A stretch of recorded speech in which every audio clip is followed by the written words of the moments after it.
When the power grid collapses and the temperature drops, people react exactly the same way they have for thousands of years. They chase fire. They tear through debris looking for wood.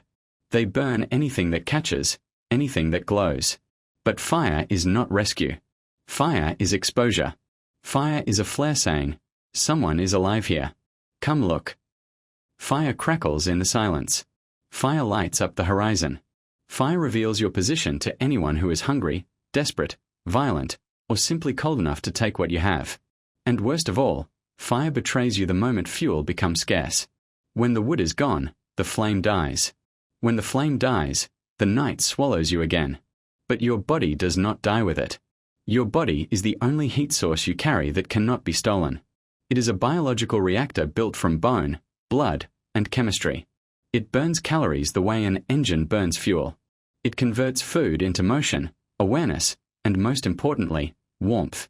To survive the cold, you do not need to create more heat. You must stop the heat you already have from bleeding away. Cold is not a predator. Cold is not a monster stalking you through the dark. Cold is physics enforcing a rule that never bends. Heat flows from warm to cold, always, relentlessly, until both sides match. And the cold has 3 brutal tools to make that transfer happen. Conduction drains your heat when you touch frozen ground or metal. Convection strips the warmth from your skin when wind tears across it. Radiation quietly leaks your infrared energy into empty space, the kind of loss you cannot see but always feel. If you do nothing, these 3 forces will hollow you out. They will drain you faster than you can replace what you lose.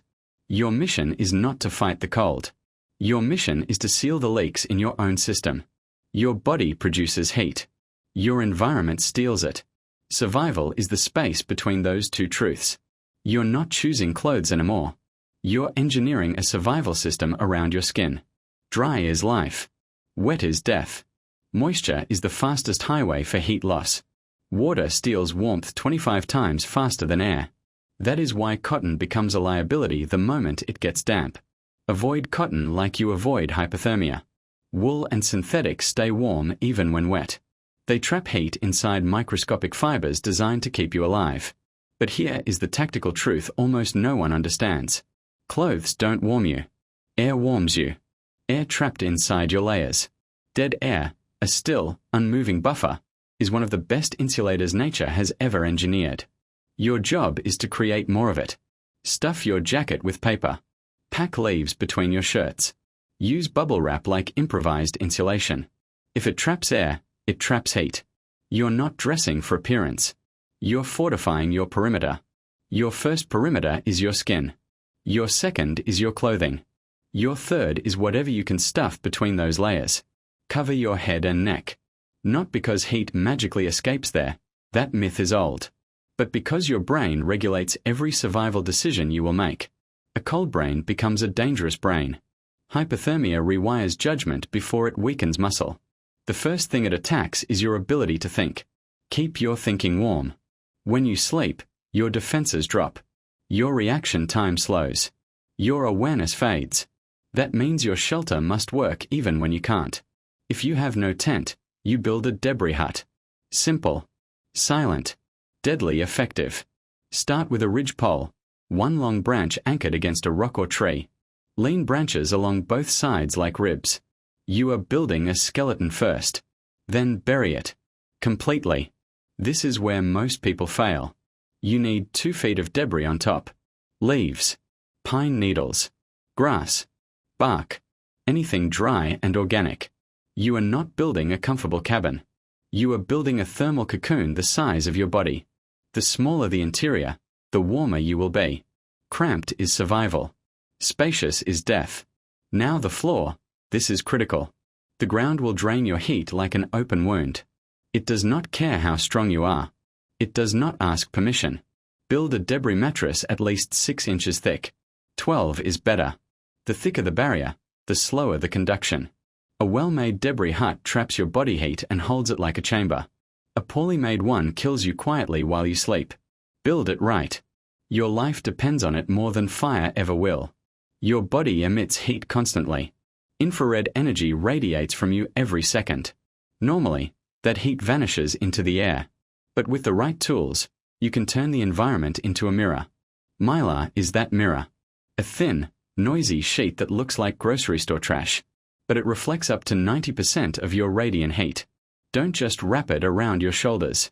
That wastes potential. Line the inside walls of your shelter with it. Tape it if you must. Tie it if you can't. The goal is the same. Bounce your heat back toward your body. Turn your debris hut into a human-sized thermos. Recycle every calorie your body releases.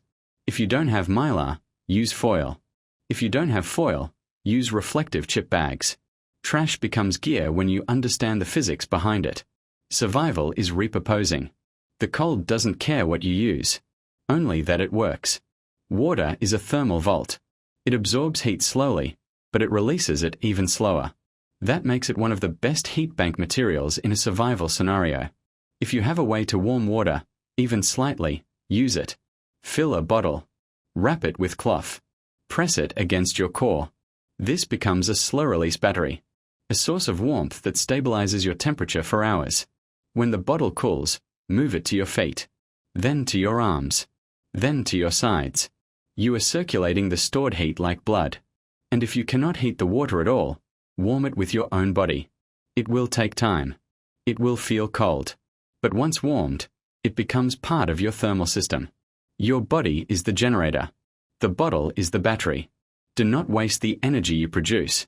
Cardboard looks useless. It isn't. It is one of the most underrated insulators in urban survival. Made of layered cellulose with trapped air pockets, cardboard behaves like a natural thermal shield. Put it under your sleeping area. Stuff it inside your jacket. Slide it into your boots. Cover windows or gaps with it. You are not improvising. You are engineering. A car lined with cardboard becomes a thermal bunker. A jacket reinforced with cardboard becomes armor against wind and conduction. Respect the material. It has saved more homeless people from freezing than most modern gear. If you're with others, use them. Body heat is free. Body heat is powerful. Body heat is ancient. 2 people in one sleeping space stay warmer than 2 people separated. Animals do this. Humans used to do this. Survival ignores awkwardness. If you're alone, curl tight. Protect your core. Minimize surface area. Keep your heat centralized. If you have a dog, that is a living 101-degree furnace. You share heat. It shares heat. Both of you live. Pride kills. Use what you have. The cold is not emotional. It does not hunt. It does not hate you. It simply takes your heat until you stop producing it. But you can outthink it. You can out-engineer it. You can outlast it. You do not survive winter by creating more fire. You survive by keeping the fire you already have. Seal your heat. Trap your heat. Recycle your heat. Protect your core. You are the furnace. You are the heater. You are the only fire that moves when the world freezes. Keep it burning.